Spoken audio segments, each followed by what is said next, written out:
Il est là, en quelque sorte, l'origine du clash entre le père et la fille. Elle veut changer l'image du front et elle veut gagner les élections, non? Tout à fait, et en même temps, elle a du mal. C'est ce qu'on mesure effectivement dans cette enquête, et c'est depuis les départementales qu'on voit que le Front National a quand même du mal à nouveau à progresser dans l'opinion. C'est que dans notre enquête, le FN reste très massivement, très largement, 78% perçu comme un parti d'extrême droite, 61% comme un parti xénophobe, et puis à nouveau à 60%, plus 9 points en un an, comme un parti qui est dangereux pour la démocratie. Donc on voit que cette tentative de respectabilisation du Front National par Marine Le Pen, parfois elle prend, et puis parfois elle a beaucoup plus de mal. Il est vrai que Marine Le Pen fait en permanence le grand écart, on l'a vu au moment du 1er mai, elle doit activer des thèmes très frontistes au sens de Jean-Marie Le Pen. À d'autres moments, elle essaye d'adoucir cela, et en fait l'opinion n'est pas dupe. Et ce qui se joue est très très important pour le FN aujourd'hui, parce qu'il y a toujours eu un frein à l'expansion du Front National chez les Français qui était: est-ce que cette violence, cette haine, est-ce qu'avec Marine Le Pen, on est vraiment sur un autre Front National, ou est-ce que derrière, il n'y a pas toujours les mêmes?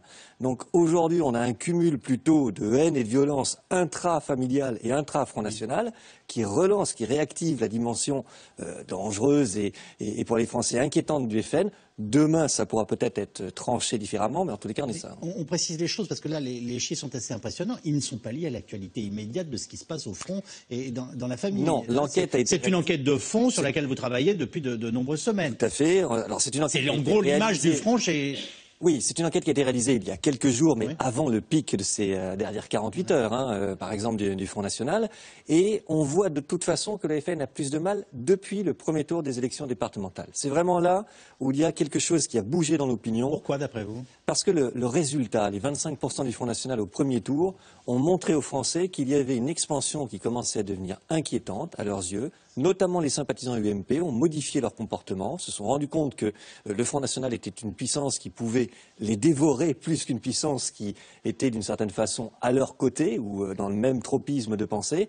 Et puis il y a toujours les excès du Front National. Le Front National n'en a pas fini avec cette image d'une formation extrémiste et qui donc peut inquiéter. Est-ce que vous voulez dire que d'une certaine façon, ce qu'on pourrait imaginer être un vote de mauvaise humeur de temps à autre, c'est j'envoie à l'ensemble des autres formations politiques ce que je pense d'elles en votant Front National sans être un militant profond a atteint ses limites d'une certaine façon? En tout cas, qu'en ce moment, ça commence à inquiéter, c'est le terme que vous employez. Tout à fait. Ce qu'on voit dans cette enquête, c'est véritablement deux choses. D'abord, qu'il y a un tassement du Front National et que son fond d'image inquiétant pour les Français reste toujours prégnant. Et en même temps qu'il y a, il ne faut pas l'oublier malgré tout, une consolidation chez les sympathisants du Front National de leur adhésion au Front National. C'est-à-dire qu'il n'y a pas une expansion, on est plutôt sur un moment plateau. Demain, peut-être que ça remontera, que ça continuera à remonter, mais aujourd'hui, on est en plateau. En revanche, le socle est encore plus solide et solidaire qu'avant, parce qu'il se sent encore plus uni. Et puis on a également, dans un climat de confiance qui s'améliore un peu, et depuis longtemps on n'avait pas eu ça au global chez les Français, on a une évolution inverse chez les sympathisants du Front National. Ils deviennent de plus en plus déclinistes, de plus en plus inquiets, de plus en plus persuadés que le pays va dans le mur. Donc on a cette double évolution, une expansion qui est maintenant contenue, mais une consolidation au sein du Front National. Christophe Barbier. On voit bien du coup la stratégie devant laquelle Marine Le Pen doit trouver des réponses. Elle sait qu'elle ne peut plus monter si elle n'arrive pas à trouver de nouveaux arguments pour convaincre des électeurs UMP de la rejoindre. Voilà, elle a touché réellement le plafond de verre. Et c'est vrai que le deuxième tour des élections, exactement, c'est un premier tour et une campagne qui a été une grande réussite, et derrière, quasiment pas d'élus. Donc les électeurs qui votent FN votent dès le premier tour. Ceux qui n'ont pas voté FN au premier tour, notamment s'ils ont voté UMP, pour franchir le cap et aller au vote FN sur un second tour, il leur faut beaucoup plus qu'une simple opposition PS-FN. Ils n'aiment pas le PS, mais ils n'aiment pas le FN et ils ne votent pas. D'une certaine manière, ils appliquent le Nini, voire ils appliquent le Front républicain.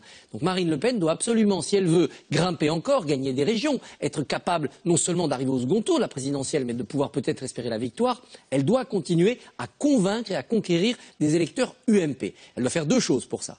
Une chose qu'elle est en train de faire, se débarrasser de Jean-Marie Le Pen, c'est-à-dire de celui qui porte la parole et qui incarne, qui est le visage des dérapages, et puis changer certains points de son programme. On y reviendra peut-être, notamment la partie économique et sociale, sur laquelle elle inquiète plus qu'elle ne crée de la crédibilité. Elle est en train de faire le premier travail, c'est-à-dire se débarrasser non pas du fond d'extrême droite, parce qu'elle voit bien que son électorat y est taché. On a bien entendu au 1er mai que son discours était anti-immigré de manière extrêmement virulente, mais de se débarrasser du porte-voix de ce fond idéologique d'extrême droite, qui était un porte-voix excessif, qui était Jean-Marie Le Pen. L'extrémisme, oui, les dérapages, non. Juste un commentaire d'ordre général avant qu'on en vienne à ce qui s'est passé et quand notre C'est dans l'air s'est terminé hier soir. Alors, depuis de nombreuses étapes ont eu lieu qu'on va détailler. Mais vous venez de citer la question de l'immigration, du rapport des Français à ces questions en ce moment. On entend quasiment tous les jours, je le rappelais hier soir, qu'un bateau a franchi la Méditerranée avec 500 000 immigrés qui meurent dans des conditions épouvantables et qui posent des problèmes, qui secouent, on va dire, nos pays par leur arrivée et par leur présence. Et on sait que c'est un objet d'inquiétude pour beaucoup d'Européens et donc pour les Français. Là-dessus, la polémique qui a démarré cet après-midi à Béziers, chez quelqu'un qui est un soutien de Marine Le Pen. On accuse le maire Robert Ménard, en gros, de procéder à un fichage religieux qu'il rejette totalement dans une conférence de presse qu'il vient de tenir. Mais enfin, on a le parquet qui a ouvert une enquête, François Hollande qui a promis des sanctions et une fois de plus Manuel Valls qui rentre dans la bagarre et qui dénonce qu'il estime être une pratique d'une extrême gravité. Il y a même des parallèles avec le vichisme qui est tout à fait fait. Comme toujours dans la vie politique française, on emploie tout de suite des termes très, très violents. Comment vous percevez ça ? Comment ça arrive dans l'ensemble de ce qu'on décrit ce soir ? Je pense que l'immigration, la crainte d'une immigration incontrôlée, d'une intégration qu'on n'arrive pas à mettre en place, est fondamentale dans le discours du FN aujourd'hui.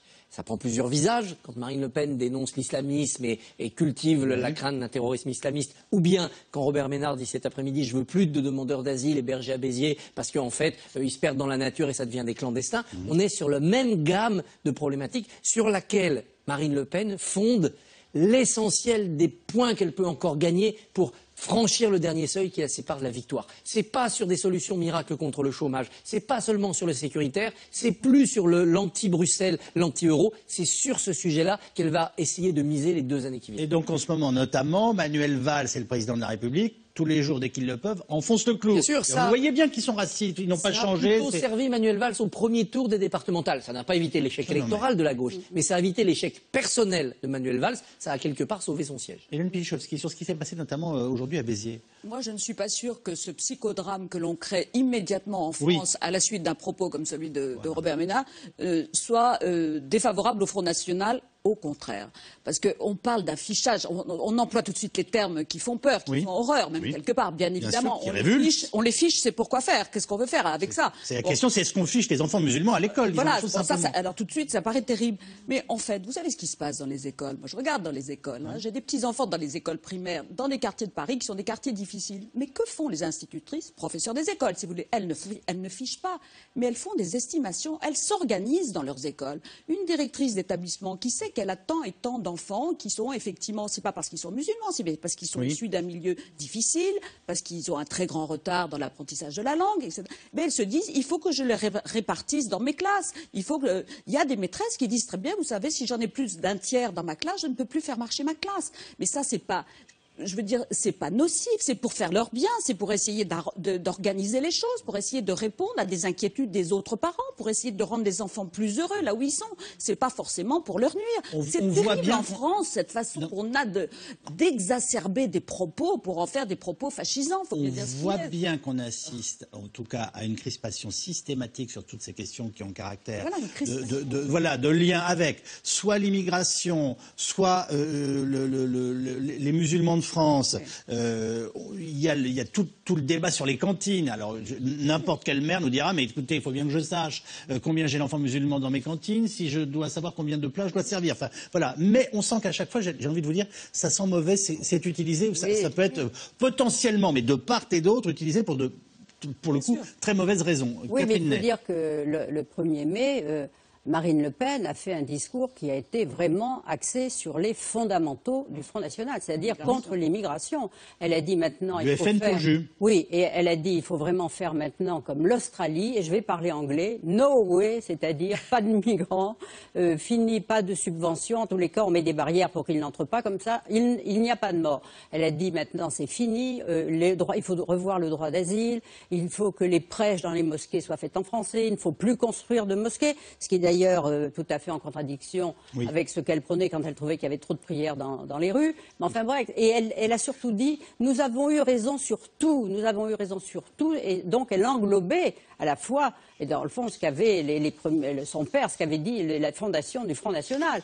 Donc là, on voit bien que le Parti socialiste et nos dirigeants, parce qu'il n'y a pas si longtemps, Manuel Valls se disait l'immigration n'est pas un problème, et en décembre dernier, lorsqu'il a inauguré le musée de l'immigration. François Hollande lui-même a dit qu'il faut arrêter d'avoir peur de l'immigration. Et on voit bien qu'aujourd'hui, mais c'est vrai que la plupart des Français ont très peur. Je veux dire, ceux qu'ils voient aux portes de l'Italie, je veux dire, ils ont plutôt, tendance à approuver les paroles de Marine Le Pen. Et donc, moi, je pense que le gouvernement essaie d'allumer un contre-feu pour dire, mais non, la France est toujours la France. Enfin bon. Et ça, c'est un discours qui pense Marine Le Pen peut être encore payant pour elle. On a encore récupéré 8000 migrants pendant le week-end sur les bateaux. Enfin, il est normal que ces images, en tout cas au minimum, interpellent sur le plan humain, choquent et accessoirement puissent faire peur en termes d'arrivée massive de migrants dans notre pays. Mais tous ces thèmes continuent à inquiéter profondément la société française. Vous le verrez à nouveau dans notre enquête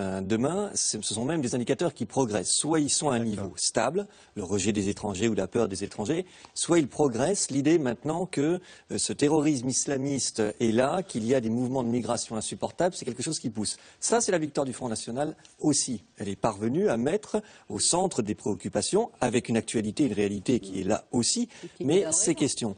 Sa difficulté aujourd'hui, c'est qu'elle a aussi face à elle maintenant une UMP qui est beaucoup plus solide qu'il y a un an, avec un président, ce qui n'était pas le cas quand on était en conflit de leadership, et qui développe des thèmes beaucoup plus droitiers pour faire court. C'est-à-dire que sur ce terrain-là, elle n'est plus aussi seule qu'il y a quelques années. Donc, elle gagne sur ses préoccupations, mais elle est fortement concurrencée maintenant. Contrario, comment expliquez-vous l'attitude du Premier ministre on a l'impression que quasiment tous les jours, il y a une sortie pour contrer le Front National et pour dénoncer ce que serait ce front, et ce front Marine Le Peniste. Il est sincère et cynique, le Premier ministre. Il est sincère dans la mesure où il considère que c'est des risques dans la société française et qu'il faut les combattre, comme il a combattu Dieudonné. Donc il en fait des chevaux de bataille et c'est véritablement son engagement. Et il est cynique parce qu'il sait très bien que dans ce genre de combat, toute la gauche est solidaire avec lui, ce qui est moins le cas quand il propose des solutions économiques et sociales. Et ça peut faire monter quand même l'extrême droite en durcissant son noyau dur, ce qui embêtera l'UMP. Donc il est extrêmement mitterrandien, extrêmement... Toute la gauche est d'accord avec lui, moi je voudrais voir. Parce que vraiment, c'est pas ce qu'on entend quand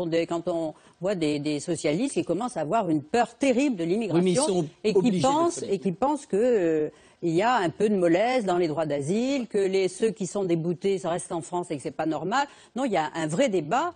Il n'y a pas de solution, mais en tous les cas, ils sont aussi inquiets que les électeurs du Front National. Sauf s'ils nous préparent des mesures qui seraient restrictives dans les domaines que vous venez d'évoquer. Après avoir pris la parole, je dirais tout le temps du côté du cœur, politiquement. Ce qui serait, il y a une réforme du droit d'asile à l'étude au Parlement. On est bien d'accord. Alors, je dirais qu'il est sincère et éventuellement calculateur, parce que l'intérêt de la gauche, c'est de faire en sorte qu'il y ait un affrontement potentiel entre le candidat de la gauche et Nicolas Sarkozy. Donc de dégonfler en réalité le Front National pour éviter qu'il y ait un second tour Marine Le Pen, Nicolas Sarkozy, parce que la probabilité ou le risque pour la gauche, c'est plutôt ce risque-là.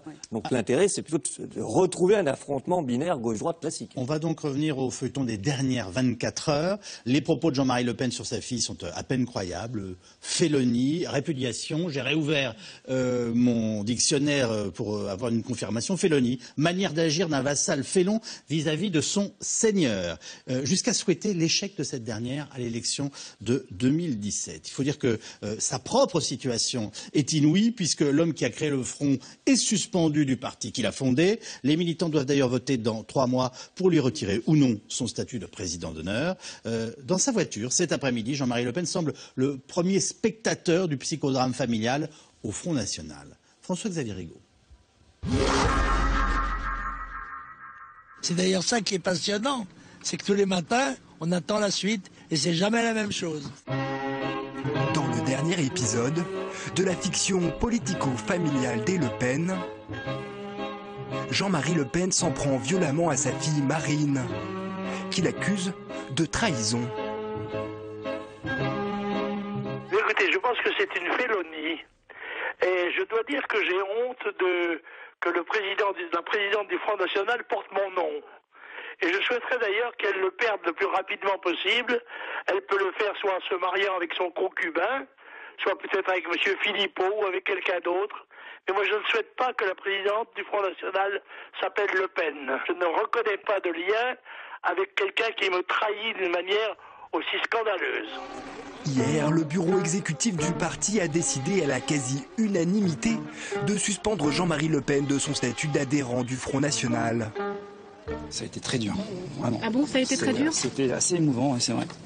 Et pour des gens qui sont militants depuis très longtemps et cadres supérieurs ou élus du mouvement, ça n'a pas été facile, mais je pense que cet exercice était nécessaire. 42 ans après avoir fondé le Front National, Jean-Marie Le Pen est désormais persona non grata au siège du parti. De plus, il pourrait perdre son statut de président d'honneur du FN. Les militants seront appelés à voter sur cette question dans les 3 prochains mois. Pour Jean-Marie Le Pen, son éviction est un complot ourdi par l'entourage de sa fille. C'est qu'elle est entourée d'un certain nombre de gens qui sont des socialo-gaullistes, qui sont des gens d'origines diverses et qui ne sont pas dans l'esprit qui a présidé à la vie du Front National pendant 40 ans. Je me battrai par tous les moyens pour faire rétablir la justice. À 86 ans, Jean-Marie Le Pen n'a semble-t-il pas l'intention de baisser les bras. La contre-attaque a déjà commencé. Il va même jusqu'à souhaiter la défaite de sa fille à l'élection suprême en 2017. C'est une véritable trahison à l'égard de son père. Et je pense que ça sera jugé comme tel par l'opinion de tous les Français, de tous les électeurs et surtout de tous les membres du Front National. Est-ce que vous souhaitez la victoire de Marine Le Pen à la présidentielle de 2017 ? Pour l'instant, non. Non, parce que si de tels principes moraux devaient présider à l'État français, ça serait scandaleux. Les déclarations virulentes de Jean-Marie Le Pen ce matin à la radio ont le don d'exaspérer les proches de la présidente du Front National. Ces réactions de cette nuit et de ce matin montrent qu'il est atteint d'une fureur très importante et que ça le fait complètement à nouveau déraper, mais déraper à l'égard de certaines personnes physiques bien précises, à l'égard du Front National. Quand il souhaite que sa fille ne remporte pas l'élection présidentielle, on est dans le sabotage politique pur et simple. Il est incapable de prendre cette retraite qu'il aurait dû prendre. À 86 ans, on fait autre chose. À 86 ans, on rêve pas d'être président d'une région de France. À 86 ans, on s'oublie un peu et on pense à ses enfants. Vous savez, ça me fait penser à un certain nombre de vieilles personnes, d'abord, qui ont plus de retenue, vous savez, qui se laissent aller, qui disent des choses qu'il n'est pas convenable de dire, mais il n'y a plus aucune barrière. Et ensuite, ça me fait penser à un certain nombre de familles, c'est une histoire aussi de famille, où le père est jaloux d'une certaine façon du succès de ses enfants. Prise entre deux feux, Marion Maréchal Le Pen, la nièce de Marine, et la petite-fille de Jean-Marie. Pour ne pas s'attirer les foudres de son grand-père, elle hésite désormais à être candidate pour les régionales en région PACA. Réponse cinglante de ce dernier, si elle craint ça, elle a donc raison de se retirer. Les termes employés quand même, je voudrais qu'on revienne un tout petit peu dessus. J'ai honte qu'elle porte mon nom. Il parle de sa fille. Il dit vouloir la répudier. Ce terme est incroyable. On n'a jamais répudié un enfant. Enfin, donc, mais j'allais vous dire, c'est freudien psychanalytique. Et finalement, Robert Ménard, il donne peut-être une clé en exprimant assez simplement les choses. Il dit, mais en gros, on a l'impression qu'il ne supporte pas qu'elle ait pris le pouvoir à sa place et qu'elle puisse même le porter un peu plus loin. Alors, on en est où ? La preuve, c'est qu'il dit aujourd'hui, je souhaite qu'elle ne gagne pas en 2017. Donc, il se fiche de voir ses idées et son parti arriver au pouvoir. Enfin, c'est les Borgia version Le Pen. C'est les Borgia version Le Pen, mais on est dans ces mœurs-là. Vous savez, les pires guerres sont les guerres civiles. Et les pires querelles politiques sont les querelles politiques familiales. On est en effet dans un fonctionnement où les couteaux sont tirés entre père et enfant. On est chez Lucrèce Borgia. Mais les mots employés, les termes employés. Ça c'est typique de Jean-Marie Le Pen, qui a toujours trouvé des mots extrêmement raffinés, extrêmement cruels dans ses combats politiques, du poupouch dont il accusait Bruno Maigret à l'époque, jusqu'à la manière dont il a traité Pierrette Le Pen lors de son divorce, ou Marie-Caroline Le Pen, une de ses filles, lors du poupouch de Maigret. Catherine Ney. Oui, c'est quand même la deuxième fois qu'il répudie une de ses filles. Mais quand M. Ménard dit il ne supporte pas de... Bon, il savait très bien qu'il ne pouvait plus continuer parce qu'il n'en avait pas la force. Il fallait bien qu'il ait un successeur et n'ayant pas de fils, c'est une fille qui s'est présentée. Mais je crois que ce qu'il ne lui a pas pardonné, c'est qu'elle s'entoure de mentors qui d'abord le méprisaient lui.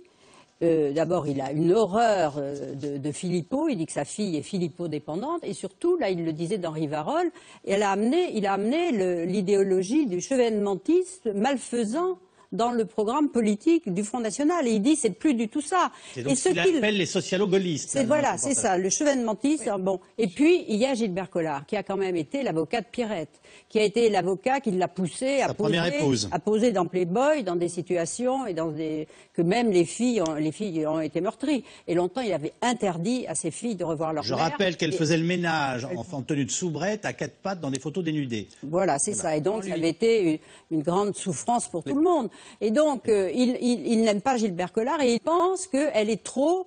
Dans le fond, il juge que sa fille, qui est avocate, mais qui n'a pas sa culture, croit au pouvoir alors qu'elle ne le devrait pas, parce qu'il l'a toujours dit, Dieu nous garde d'avoir le pouvoir. Récemment, encore, il disait, ceux qui disent que nous approchons au pouvoir disent cela sans savoir qu'est le pouvoir, parce qu'il a très peur que sa fille arrive au pouvoir, n'arrive pas à combler le désir des gens qui attendent, le peuple qui attend qu'elle change la situation, et il pense que c'est aussi un peu pour la protéger, paradoxalement, il voudrait surtout pas qu'elle arrive au pouvoir. Mais ça veut donc dire qu'il ne croit pas en elle. Il ne croit pas en elle. Il ne croit pas en ses capacités. Il l'a déjà plusieurs fois évoqué. Il parle toujours d'elle de manière désobligeante. Il dit c'est une bonne pouliche, ou alors il dit c'est encore une petite bourgeoise qui vit chez son père. D'ailleurs, c'est pour ça qu'elle a déménagé, qu'elle n'habite plus à Montretout. Ou encore, il a dit récemment... Je crois qu'il y a une histoire de toutou et de chat.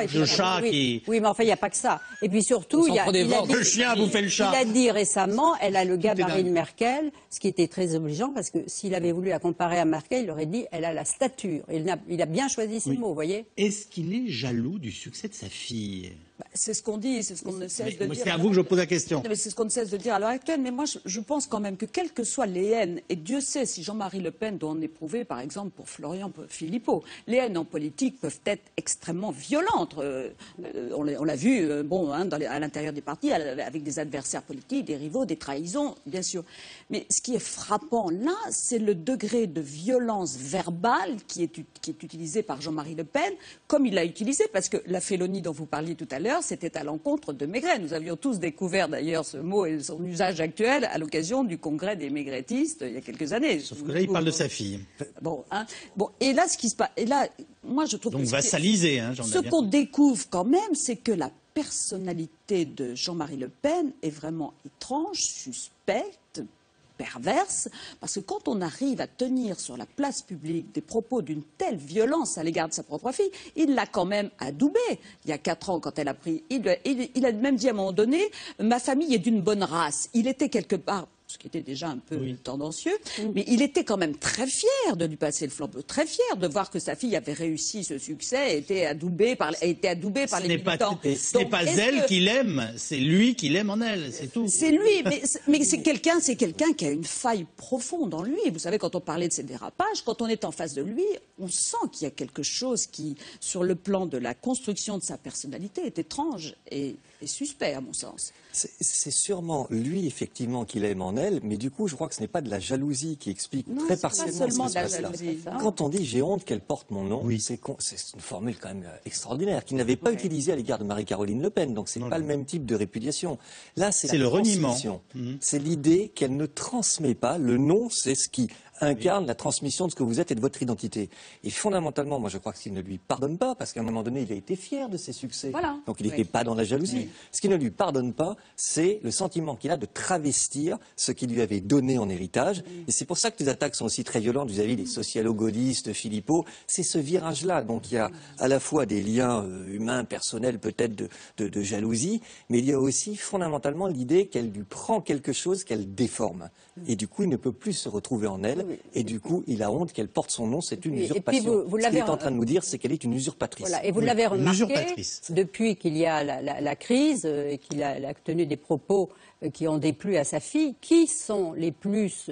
mais qui exigent son exclusion, qui ont les mots les plus durs à son égard, les plus forts. Mais c'est Philippot, qui est toujours très... D'ailleurs, Louis Alliot avait dit non, on ne parle pas d'exclusion. Et il a remis ça. Lui aussi vice-président et par ailleurs, je le rappelle, compagnon de Marine Le Pen. Compagnon de Marine Le Pen. Donc c'est lui qui a été dans la surenchère et il pense aujourd'hui que ce qui lui arrive, c'est de la faute de Philippot et de son entourage. Et c'est pour ça qu'il la renie. Parce que n'oubliez pas que le 1er mai, lorsqu'il a déposé la gerbe devant la statue de Jeanne d'Arc, il a dit, et il prévenait sa fille, il a dit « Chacun est à sa place. Jean-Marie est à l'honneur, la présidence à la présidence. » Ça voulait dire, écoutez, je suis d'accord, les choses sont... Bon, mais moi, je resterai président d'honneur. Et donc, pour montrer à sa fille qu'il avait l'adhésion d'une partie du public qui était là, et il est monté à la tribune pour avoir les applaudissements, pour lui dire... Qu'il a eu. Voilà. Et ça, c'était une stratégie pour lui dire ne va pas trop loin. Or, selon lui, elle est allée trop loin, puisque c'est en fait l'exclusion. Avec une veste quasiment de chasse à cour, me disiez-vous il y a quelques instants. Oui. Alors, il faut regarder l'impact politique, presque idéologique de cette affaire familiale. Philippot, une thèse qui est celle de Jean-Christophe Cambadélis au PS et qui mérite d'être écoutée, c'est que Philippot sentait qu'il était en train de perdre du terrain sur le côté idéologique, parce qu'après les élections départementales, Marine Le Pen faisait l'analyse des limites du chevènement le pénisme, et donc il fallait, notamment sur le souverainisme européen, peut-être mettre de l'eau dans son vin. Se sentant perdre du terrain sur ce terrain idéologique, Philippot a déclenché la guerre ad hominem contre Jean-Marie Le Pen, à l'occasion d'un Xème dérapage, mais finalement pas tellement plus grave que les autres, pour se dire, voilà, je vais détourner le combat et je vais gagner sur un autre terrain l'influence que j'ai perdue, que je suis en train de perdre sur ce terrain-là. C'est une analyse qui n'est peut-être pas la bonne, c'est celle de Cambadélis, mais il faut l'écouter et lire les semaines qui viennent à cette hauteur-là. Autre impact, Marion Maréchal Le Pen, qui avait tout de suite dit, bon d'accord, je prends la suite puisqu'il abandonne PACA, je ne veux pas être contre mon grand-père pour servir ma tante, et qu'il a mis sa campagne en réserve. Est-ce qu'elle va rendre le flambeau à Jean-Marie Le Pen? Donc il serait une sorte de candidat sauvage en PACA, mais qui aurait quand même le soutien de Marion Maréchal Le Pen sans avoir le soutien de Marine Le Pen. Ça peut être un début d'implosion régionale dans le Sud-Est extrêmement grave. Dans son communiqué, Marion Maréchal Le Pen dit « Je ne souhaite pas être prise en otage par Jean-Marie Le Pen ». Donc pour l'instant, on a l'impression que... Mais dans ce cas-là, il faut qu'elle accélère sa campagne. Absolument. Il ne faut pas qu'elle se retire, ce qui montre sa fragilité. Là. Elle est quand même toute jeune. Hier, au bureau national, il y a eu un premier vote pour savoir si les propos de Jean-Marie Le Pen devaient engager le parti ou non, et Marion Maréchal ne voulait pas prendre parti. Et c'est le grand-père qui l'a obligée. Elle va être obligée. Tu ne peux pas rester... Et elle a voté avec la motion, parce qu'il voulait se compter, il espérait qu'elle ne la voterait pas, qu'elle voterait non. Et c'est là qu'elle s'est dit, mais voilà, maintenant, entre ma tante et le grand-père, moi je suis le jambon du sandwich, je ne veux pas. Voilà. Et elle a voulu prendre du champ, parce qu'elle ne veut pas être l'otage entre les deux. Il y a une question très importante qui nous est posée par les téléspectateurs, qui est si le Congrès la désavoue, en l'occurrence Marine Le Pen, devra-t-elle démissionner et est-elle consciente des risques ? Non, parce que la base qui est le péniste est quand même minoritaire. Il y a le noyau dur, des le pénistes. Vous voulez dire la base Jean-Marie? Jean-Marie, oui, la base. Quand je dis le péniste, oui. On dit le péniste curieusement d'ailleurs quand il s'agit de Jean-Marie Le Pen et pas quand il s'agit. De moins en moins. Voilà, c'est ça. On dit il y a le péniste. C'est pas Marine effectivement qui porte le pénisme, c'est vrai. Mais donc je pense qu'elle a rien à craindre de ce côté-là. Alors revenons sur ce qu'on pourrait appeler le portrait politique de Jean-Marie Le Pen. 41 ans de règne au Front National, 60 ans de vie politique, celui dont le nom signifie la tête en breton, a commencé sa carrière comme militaire avant de devenir très jeune député favorable à l'Algérie française. Lorsqu'il contribue à réunir toutes les familles de l'extrême droite et de la réaction tricolore, il propose d'abord un programme économique à l'époque très libéral. Dès 1975, le thème de l'immigration devient central et systématique. politique. Il joue sur sa soi-disant exclusion du système qu'il utilise parfaitement, notamment dans les médias. Et au soir de sa présence au second tour de la présidentielle, il affirme « Je suis socialement de gauche, politiquement de droite et nationalement de France ». Reportage de David Lemarchand et Fabrice Hauss. De 2015 à ses débuts politiques, c'est une carrière publique longue de plus d'un demi-siècle. Le destin national de Jean-Marie Le Pen part de Bretagne, la Trinité-sur-Mer, une enfance modeste pour un discours politique qu'il veut populaire.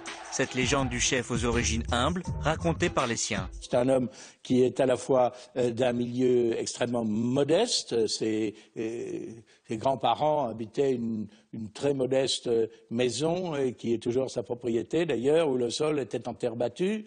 Et son père avait commencé à s'élever dans la hiérarchie sociale, en quelque sorte, en étant patron pêcheur. Il a conservé beaucoup de choses de cet enracinement paysan, pêcheur et breton. Impossible de comprendre la genèse du Front National sans évoquer la carrière militaire de Le Pen. L'Indochine d'abord en 1954, où le jeune sous-lieutenant marque déjà un goût pour la provocation et le dégoût des élites. La France, dit-il, est gouvernée par des pédérastes, Sartre, Camus, Mauriac. Puis c'est l'Algérie dès 1956 qu'il rejoint alors qu'il vient d'être élu député de France à 27 ans. Là-bas, Le Pen gagne surtout la sympathie des tenants d'une Algérie française, qui lui resteront fidèles tout au long de sa carrière politique. Dans le sillage de Pierre Poujade, défenseur des petits commerçants, Jean-Marie Le Pen va fédérer l'extrême droite française, des nationalistes révolutionnaires aux nostalgiques de Vichy, et créer avec d'autres le Front National, un nouveau parti en 1972. La politique ne devrait pas être réservée à une élite. Elle devrait être la chose du peuple. Est-ce que vous pensez qu'un jour, Jean-Marie Le Pen conduira la France? Oh, je n'ai pas cette vanité de penser que je pourrais un jour conduire la France, mais cependant, si on ne sait jamais. Candidat au présidentiel de 1974, Le Pen expose alors ses vues dans ce programme très libéral, avec un État réduit au strict minimum. Le Pen, néolibéral qui pose en 87 avec l'américain Ronald Reagan. Mais avec la crise économique et les inquiétudes de son électorat, changement politique, Le Pen, au début des années 90, amorce un tournant social. Socialement, je suis de gauche. Économiquement, je suis de droite. Nationalement, je suis de France. Élection après élection, la formule semble fonctionner. 11% aux européennes de 84, 14% aux présidentielles de 88, 15% en 95. Le FN s'installe dans le paysage politique français. Le Pen, lui, joue toujours les exclus du système. Nous, pour pouvoir avoir notre droit, il faut que nous ayons 200% de droit. Et développe sur les plateaux de télévision le positionnement anti-immigration du Front, son ADN. Nous sommes véritablement menacés par une vague, une submersion. Les Français risquent de n'être plus en France chez eux. Trop, c'est trop. Ascension continue jusqu'au 21 avril 2002. Le Pen atteint le second tour des présidentielles. Moi, je me suis ménagé pour la dernière ligne droite parce que je suis un redoutable sprinter. Une performance qu'il sera loin de réaliser 5 ans plus tard. À 80 ans, le menhir organise sa succession.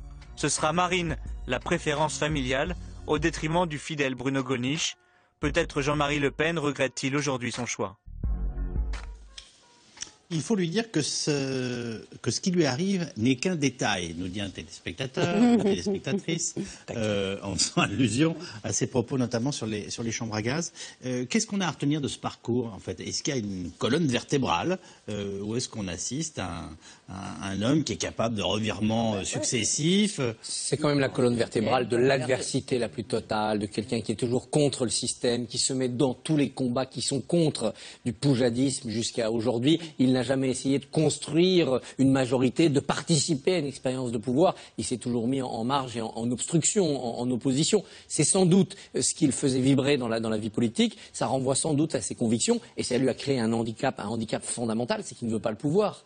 Il ne veut pas le pouvoir, il a cette peur du pouvoir. Il souhaitait en 2002 être au second tour face à Lionel Jospin pour essayer d'approcher le plus possible la victoire, mais il ne voulait pas le pouvoir. Il y a une vraie colonne vertébrale, malgré tout idéologique, il y a une vraie cohérence, une vraie continuité sur les 50 ans de vie politique de Jean-Marie Le Pen. La question de l'immigration, la question du nationalisme, le refus des élites et la dénonciation des élites, l'appel au peuple, ça c'est une constante. Après, sur le plan économique, il y a une période où fondamentalement c'est un antimondialiste et un antilibéral, et puis il y a une période libérale. Dans les années 90, au départ, Reagan, etc. le poujadisme, c'était ultra-libéral. C'était très conservateur aussi. Oui, mais sur le plan économique. C'est anti-fiscal. Oui, voilà, mais c'est anti-étatiste. Mais à part ça, la continuité idéologique sur la lutte contre le mondialisme et l'idée de l'immigration, c'est la constante. Et on voit bien que Marine Le Pen y revient le 1er mai, parce que c'est ça les fondamentaux du Front National. La question qui nous est posée par le téléspectateur ou la téléspectatrice, c'est peut-être un peu plus profonde que ça. C'est il faut lui dire que ce qui lui arrive n'est qu'un détail. C'est est-ce qu'il va laisser une marque ou une trace politique dans notre pays, Jean-Marie Le Pen. Voilà. Comment vous percevez ça? Tout ce que vient de dire Brice, c'est les fondamentaux du Front National dont il a été l'artisan, l'architecte. Mais enfin, son parcours, il a commencé en 56, il a été député poujadiste, il a abandonné Poujade au bout de 6 mois pour entrer à l'Assemblée nationale au groupe CNI qui était dirigé par Antoine Pinet et groupe auquel appartenait Valéry Giscard d'Estaing. Centre national des indépendants. Voilà, donc vous voyez, et donc à l'époque, économiquement, il était quand même considéré comme un libéral, anti-élitisme, enfin comme un libéral. Et puis lorsqu'en 72, des membres d'Occident sont venus le chercher, c'est comme ça qu'il a créé le Front National, il les a bientôt écartés. Mais qui est venu le chercher? Il y avait des gens comme, il y avait Madeleine, il y avait Longuet, il y avait Devedjian, il y avait Goasguen, c'était eux qui ont... Et après, leur mouvement a été dissous. Mais c'est à partir de cette structure-là, qui était quand même très libérale, qu'il a construit peu à peu le Front National, il ne faut pas l'oublier. Tous ceux que vous venez de citer ont fait leur rajonamento, on dit voilà, on est allé trop loin, on est passé à autre chose. Oui, mais il y a eu un moment où je crois que Jean-Marie Le Pen lui-même a hésité et il avait envoyé des émissaires voir Jacques Chirac. Il voulait une investiture RPR que Jacques Chirac n'a jamais voulu lui donner. Il l'a désiré aussi. Et donc, quand il a vu que vraiment le parti de droite le rejetait, eh bien, il a fait son parti, mais sans jamais vouloir le pouvoir. Il disait, moi, je ne suis pas un homme politique, je suis un imprécateur. C'est-à-dire, je dis là où ça va mal. Je suis le vase d'expansion de la colère nationale. Je suis un agent d'ambiance noir pour dire que ça va mal. Mais il ne voulait surtout pas gouverner parce qu'il estimait ne pas avoir les hommes pour cela. Est-ce que oui ou non, parce que c'est quand même en partie suggéré, notamment par une partie de la droite, si on lui avait donné un sous-secrétariat d'État aux affaires électriques, il ne serait pas devenu Le Pen. Est-ce qu'un Marocain l'aurait calmé? C'est ça la question. Comment vous percevez les choses? Je pense qu'il ne se serait pas contenté de ce genre de Marocain. Je pense qu'il ne voulait pas un sous-secrétariat, comme vous dites, à quelque chose. Mais pour revenir à la question de votre téléspectatrice, qui était le départ de nos interventions, quand elle dit « et si cela n'était qu'un détail », qu'est-ce que ça veut dire? Ça veut dire quelle trace va-t-il laisser dans l'histoire? Exactement. Et après tout, est-ce qu'on n'accorde pas trop d'importance, on est là pour le montrer, deuxième émission sur Jean-Marie Le Pen, à ce qui arrive à sa personne et ce que ça représente au niveau national? C'est très important politiquement, il faut bien le reconnaître. Et puis c'est un drame familial comme on en connaît peu. Depuis la candidature de Ségolène Royal, qui avait pris la place de François Hollande pour être candidate à la présidence de la République, on n'a pas vu de drame familial comme ça aussi important et aussi prenant sur le plan psychologique. Mais quand même, est-ce que finalement, on a ce parti qui a fait son chemin, cet homme absolument hors du commun qui a choqué beaucoup, frappé les esprits, bien sûr, mais finalement, s'il disparaît aujourd'hui, qu'est-ce que ça aura été que Jean-Marie Le Pen dans le paysage politique français? Ce n'est pas un détail de la vie politique, malgré tout. Mais sa personne. Oui, mais ce qu'il a construit, même s'il n'a jamais exercé le pouvoir et probablement tout fait pour ne pas l'exercer, malgré tout, c'est lui qui a catalysé un certain nombre de courants idéologiques. Il a forcé le système à se positionner à un moment donné par rapport à lui. Il est allé au second tour de l'élection présidentielle. Il a incarné ce mouvement-là. C'est un mouvement qui est durable. Dans les années 80, 0,5%. Depuis maintenant 30 ans, 25 ans, 30 ans, on est avec un Front National à 15%, à 18%. Mais s'il disparaît, lui. Mais qu'est-ce qui se passe? L'enjeu, c'est ça, c'est que le Front National, lui, survit. Pour l'instant, le Front National, incarné par Marine Le Pen, continue à avoir de bons scores. Demain, ce combat entre la fille et le père peut assurer justement une pérennité au Front National, peut-être un Front National légèrement différent de celui de Jean-Marie Le Pen. Lui le pense en tous les cas, puisqu'il voit manifestement en elle une usurpatrice. Mais malgré tout, il a construit un mouvement politique. Il a été capable ensuite de faire en sorte que ce mouvement lui survive, parce qu'il va lui survivre. Et du coup, je pense que c'est tout sauf un détail de notre vie politique nationale. Christophe Barbier. Il a installé l'extrême droite française, qui a toujours eu des poussées de fièvre dans la durée. C'est pas quelqu'un qui a eu un épisode, il a duré sur une trentaine d'années. Et c'est important parce qu'il le comprend cela en 1965, lors de la présidentielle, la première, la 5e République. Il est directeur de campagne de Jean-Louis Tixier-Vignancourt, qui rejoint Mitterrand, qui soutient Mitterrand au second tour, au nom de l'antigaullisme Algérie française.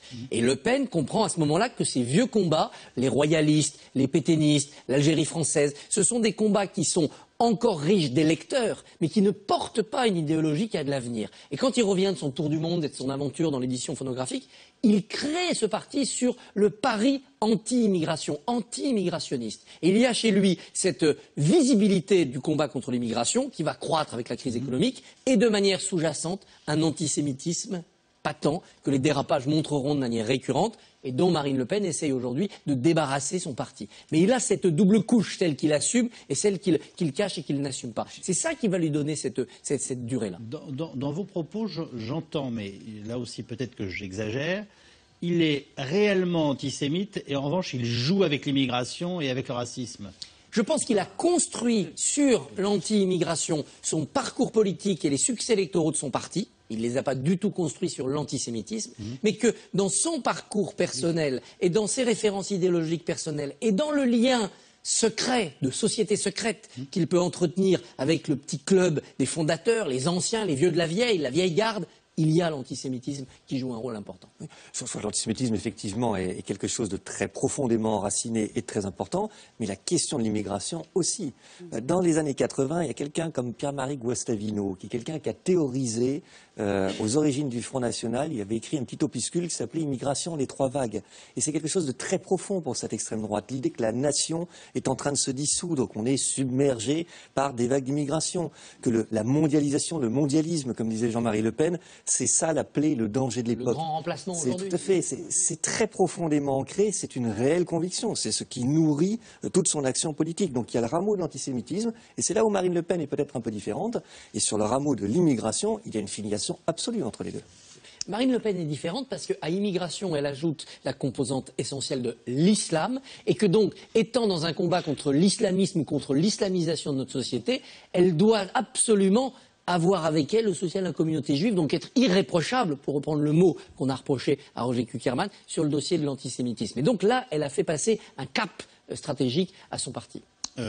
Roger Kuckerman, qui préside le Conseil représentatif des institutions juives de France. Alors, reste à savoir la réaction des militants. Le Front National semble géographiquement ce soir coupé en deux, même si l'issue semble ne pas faire de doute à l'arrivée. Un sud plutôt pro-Jean-Marie, un nord favorable à Marine. Marion Maréchal Le Pen vient donc d'annoncer, je vous le rappelle, vouloir un délai de réflexion avant de se lancer dans la campagne régionale sur les terres de son grand-père en PACA. À Hénin-Beaumont, en revanche, on appuie totalement Marine Le Pen. Sur place, dans le Pas-de-Calais, le reportage de Laurent Hirsch et Yvan Vastio avec Mathieu. S'il existe une terre prospère pour Marine Le Pen, c'est bien ici, à Hénin-Beaumont, son fief, depuis 2007. Cette année-là, la fille tenait meeting pour son père candidat à la présidentielle. 8 ans plus tard, dans les rues de l'ancienne cité minière, le parricide politique qui se dessine divise les habitants croisés ce matin. Je pense que en tout cas, Marine Le Pen, elle doit continuer dans la direction qu'elle prend, et son père devrait laisser tomber parce que il est un peu dépassé, quoi. C'est la vieille génération qui s'accroche et ça n'a, c'est presque, on aura presque pitié pour lui, quoi. J'ai dit, moi, un singe, je le comprends, lui. Je vais vous dire pourquoi. Parce que lui a fait quand même, il a été en Algérie, il a fait la guerre. Il s'est battu pour garder la France. C'est vrai, pour garder la France. Alors, d'un sens, je le comprends. C'est pour ça que je ne suis pas contre lui. Si l'ombre du père plane encore sur certains sympathisants, la fille a su faire place nette à l'hôtel de ville. Élue dès le premier tour des dernières municipales grâce à l'abattage médiatique de Marine Le Pen, Steve Briouat et son équipe veulent éloigner le père du parti. Ce qui se passe aujourd'hui est pénalisant en termes d'image pour le Front National. Il faut que notre présidente ait absolument les pleins pouvoirs pour diriger le mouvement, puisque c'est elle qui incarne la réussite du mouvement. C'est elle aujourd'hui qui est synonyme des succès électoraux au sein du Front National. Et le message de Jean-Marie Le Pen vient complètement brouiller l'image du Front National, vient brouiller les campagnes à venir, quoi, en fait. L'ingratitude est la vertu des rois. Ça prouve une chose, c'est que je reste... Dans son bureau de l'hôtel de ville, le maire rit jaune. Pour lui, Jean-Marie Le Pen est allé trop loin. La clarification de la ligne du parti était devenue nécessaire pour la crédibilité du Front National. Les électeurs attendaient aussi une clarification. Moi, j'entendais les électeurs dans la rue nous dire « mais dis donc, il n'y a pas un problème avec le père encore ?» On l'entendait toutes les semaines, on se prenait en pleine figure la réaction des électeurs ou des militants. Parce que comment aller justifier, après tel ou tel dérapage, comment aller justifier que les chambres à gaz, c'est un point de détail? C'est injustifiable. Donc franchement, au contraire, je crois qu'il y a vraiment une attente de la part de l'électorat de clarifier les choses. Voilà, Marine, ce n'est pas Jean-Marie. Voilà, c'est une autre génération, c'est une autre, peut-être des autres principes politiques, mais ce n'est voilà, il y a une différence fondamentale entre Marine Le Pen et Jean-Marie. À tous les étages de la mairie d'Hénin-Beaumont, les langues se délient contre le père fondateur du parti.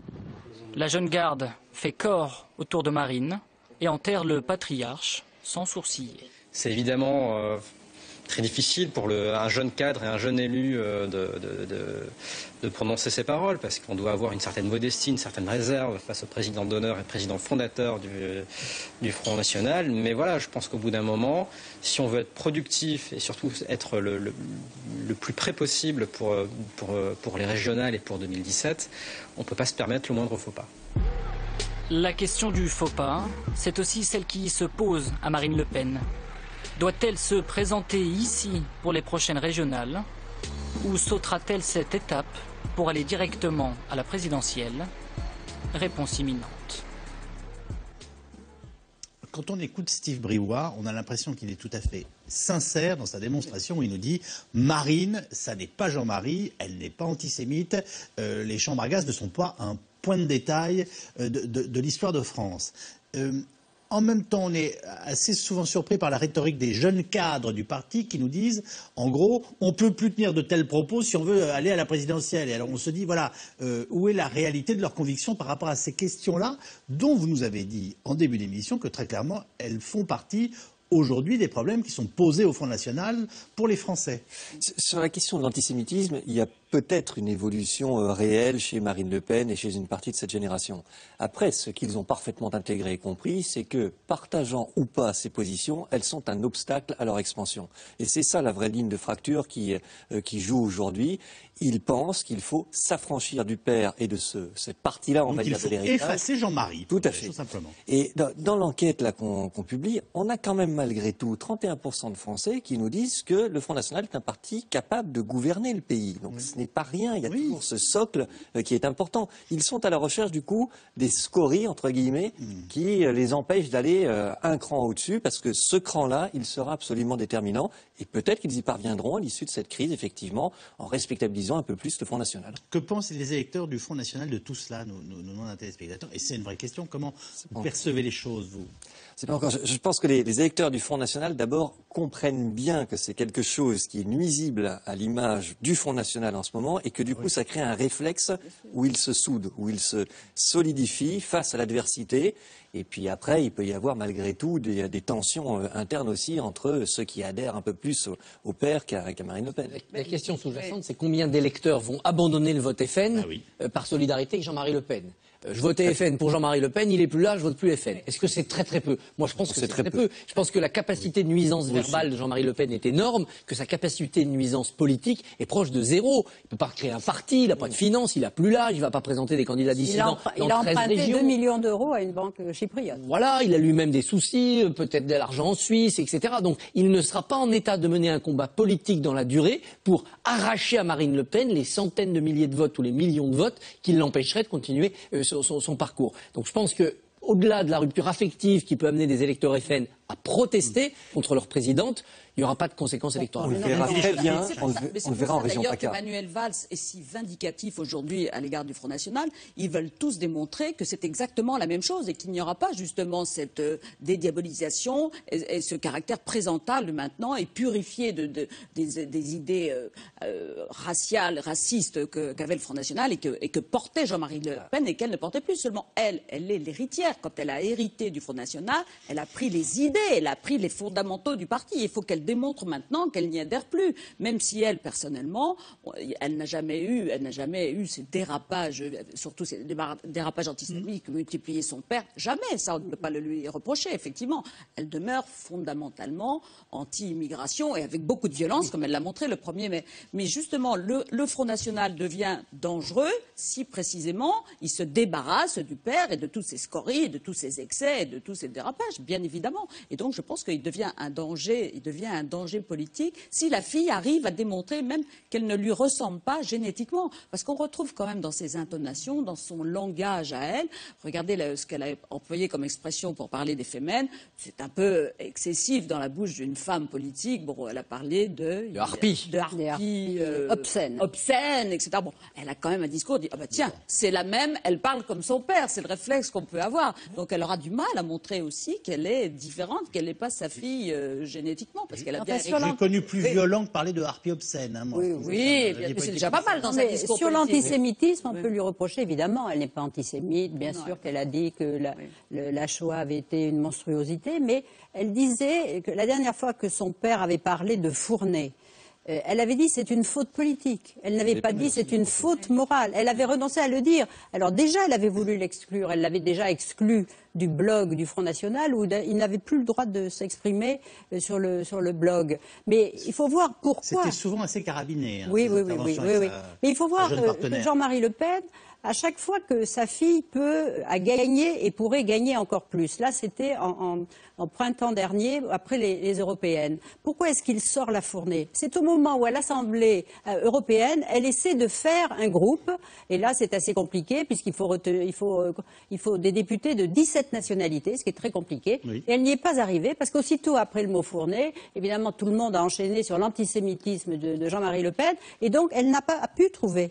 Alors que vraiment, c'était très important pour elle, parce que d'abord, c'était une respectabilité, c'était de l'argent, c'était tout un tas de choses. Et là, donc, il a voulu la gêner parce que, alors est-ce qu'on peut dire de la jalousie? Parce que lui, il a été président d'un groupe au Parlement européen. Et il avait, à l'époque, c'était plus facile parce qu'il fallait simplement des élus de 3 pays, parce qu'on était encore à 18 pays. Mais donc, il ne voulait pas que sa fille, qui a des résultats meilleurs que les siens, puisse rivaliser quand même avec lui. Et à chaque fois qu'il y a une élection, il ramène toujours l'antisémitisme. Et là, c'était dernièrement après les départementales. Il faut dire que c'est Bourdin qui lui a posé la question, il aurait pu s'en abstenir. Mais il a dit non, je réitère mes propositions. Et puis d'ailleurs, dans ce parti, il y a des vieux pétainistes, ils ont bien eu raison de l'être. Et aussitôt, ça a déclenché une hostilité. Il dit quelque chose de frais sur l'histoire de son parti. Oui. Il a rassemblé toutes les extrêmes droites. Voilà. Mais à chaque fois, il le fait pour gêner sa fille et pour dire attention, vous voyez, le parti est toujours. Enfin voilà, je représente le parti et je. Au-delà des aspects purement tactiques sur la question de l'antisémitisme de Marine Le Pen, il faut quand même conserver à l'esprit, là je pense aux travaux de Nona Mayer, que quand vous développez une hostilité à l'égard d'une minorité, vous la développez à l'égard des minorités en général. C'est-à-dire que l'hostilité du Front National à l'égard des musulmans, en réalité, elle s'accompagne chez ceux qui y adhèrent d'une hostilité à l'égard des Noirs, à l'égard des Juifs, Ce n'est pas sélectif, ce n'est jamais sélectif sur une seule minorité. Ensuite, cela concerne d'autres minorités. C'est un ethnocentrisme autoritaire qui se répand et dont est porteur le Front National. même si sur la question de l'antisémitisme stricto sensu, Marine Le Pen n'est pas dans les mêmes dimensions, évidemment. Est-ce que ça explique que Marine Le Pen, depuis plusieurs années, ait tenu un discours qui, à un moment, relevait de la laïcité, et dont beaucoup disaient, mais en fait, elle parle de laïcité tout simplement pour dénoncer la présence musulmane en France et taper sur les musulmans. Vous voulez dire, elle a inversé, elle a réussi à perpétuer cette idée que les musulmans constituent un danger et derrière les musulmans, ce sont les étrangers et les musulmans, sauf qu'au lieu de le faire de manière explicite et brutale, comme le faisait son père, en dénonçant les Arabes, eh bien, elle se pose en défenseuse de la laïcité. C'est là où il y a un retournement qui est extrêmement habile, extrêmement opérationnel, c'est qu'elle se pose en défenseur de la laïcité pour dénoncer la même menace que celle de son père, qui est toujours la menace de l'étranger, toujours la menace de l'autre, toujours la menace de celui qui est porteur potentiellement de ce qui serait une autre culture minant ou pouvant atteindre celle de la France. Pour l'antisémitisme, on lui a posé, c'était Jean-Pierre Elkabbach qui lui pose l'autre jour la question, mais est-ce que vous pourriez par exemple aller à Auschwitz?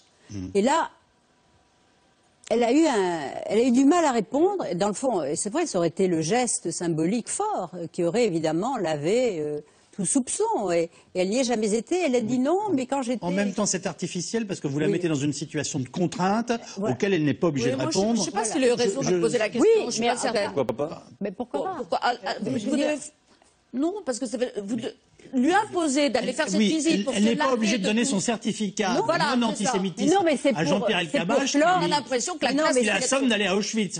Désolé, mais il l'interroge. Mais je veux dire, elle aurait pu le faire. Parce qu'aller à Auschwitz, c'est un trajet personnel. Enfin, je veux dire, là, on est quand même dans. Pas seulement. Pas seulement. Non, mais elle dit, quand j'étais conseillère régionale en Ile-de-France, il y a eu un voyage du Conseil général et nous étions les seuls à ne pas être invités. Est-ce qu'elle a, quand elle est dans ses hésitations, et de la même manière, au mois de juillet dernier, juin-juillet, quand il y a eu la Fournée, elle avait parlé de faute politique. Elle n'avait pas critiqué le fond, la pensée de Jean-Marie Le Pen, mais le côté non opportun d'un tel jeu de mots. Est-ce qu'elle se dit, j'ai une part de mon électorat qui va m'abandonner si je montre un peu trop de virulence contre l'antisémitisme, un peu trop de zèle dans le philosémitisme? Est-ce qu'elle a cette rétention-là parce qu'elle sait que derrière, il y a un impact électoral du fait de ces couches agglutinées dont parlait tout à l'heure Brice Naturier, c'est-à-dire quand on stigmatise une communauté, on stigmatise toutes les minorités. Les questions SMS. Quels sont les recours de Jean-Marie Le Pen pour annuler sa suspension? Il en a? Il y a des systèmes d'appel sans doute au sein du Front National. Il y a cette Assemblée générale qui peut lui permettre de garder son titre de président d'honneur. Donc une suspension pour un président d'honneur qui le resterait, ça finirait par être levé, comme ceux qui sont suspendus pour... On va avoir un grand happening comme on en a eu, par exemple pour les primaires à droite ou à gauche. Je veux dire, on va suivre le... Sûr, mais la véritable fin de l'histoire, ça sera la mort physique de Jean-Marie Le Pen. Jusqu'au bout de ses jours, il se battra pour faire reconnaître ses droits, garder ses titres et nuire à ceux qui voudront... Il l'a dit lui-même d'ailleurs, il n'y a que la mort qui mettra la...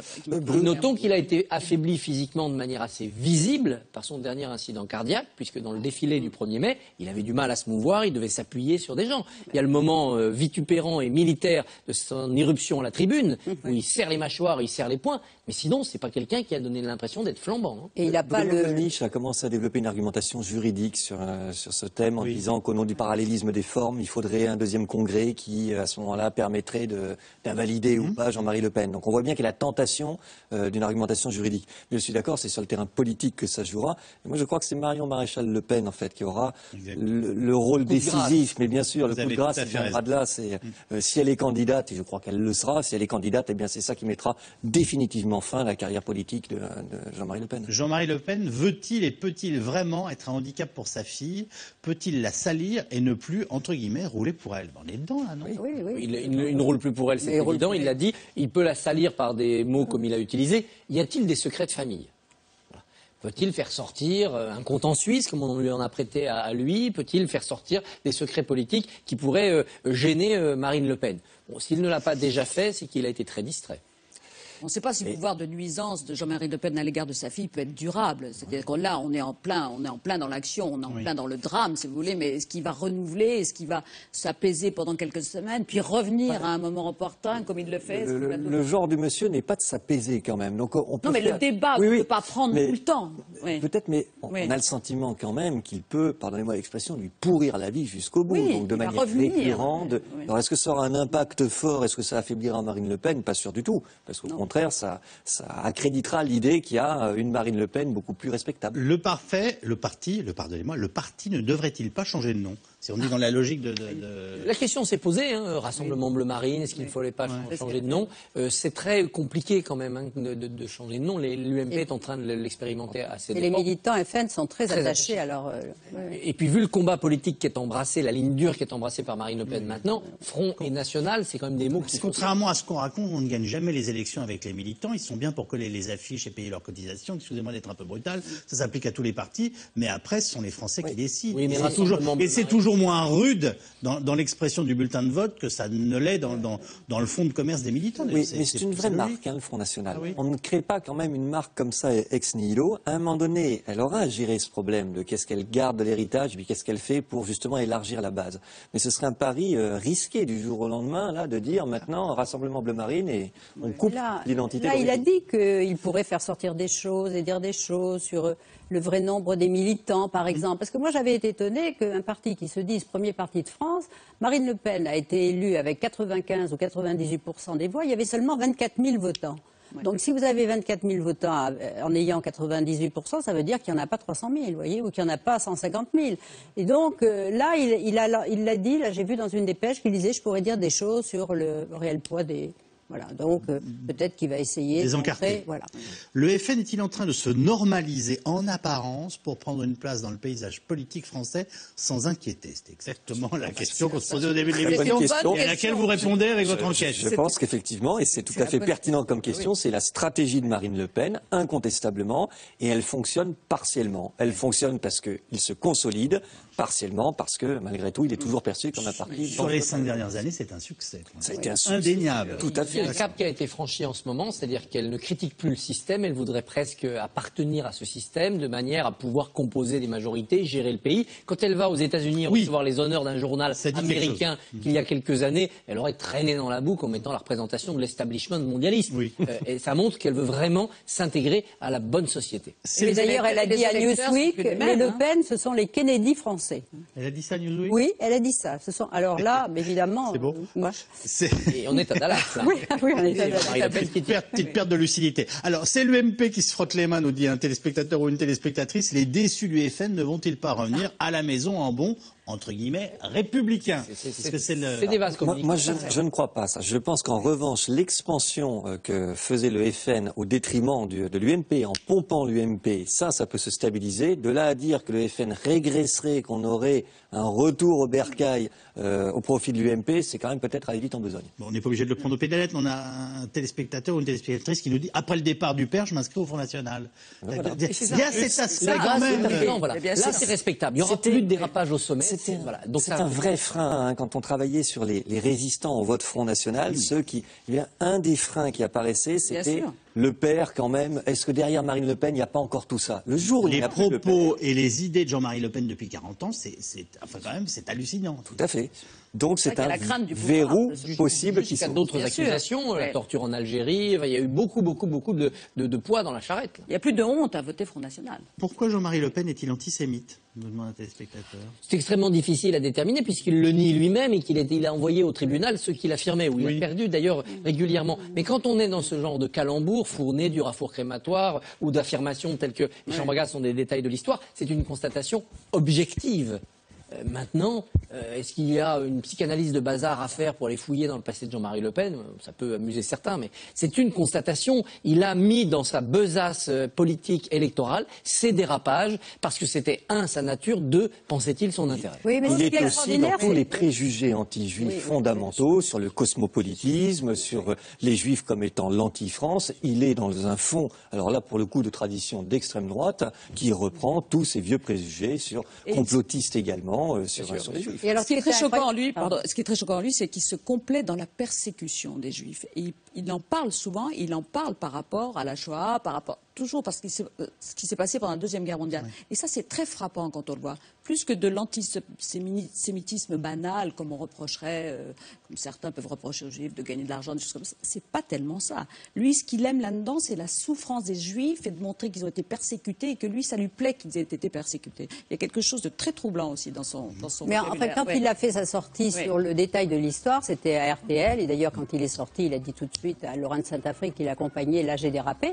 Ils ont tous été arrivés alors qu'un mois plus tôt, il avait été reçu aux États-Unis, à New York, par un congrès, par des représentants du Congrès juif mondial où il avait fait un discours, il avait été ovationné. Donc, d'ailleurs, ça avait tellement surpris Olivier d'Ormesson, qui était député européen à ses côtés, qu'il en avait démissionné. Et ça avait quand même créé beaucoup de troubles auprès des députés français, parce qu'il en avait 35 à l'époque. Voilà ce que nous pouvions vous dire ce soir. Merci infiniment les uns et les autres.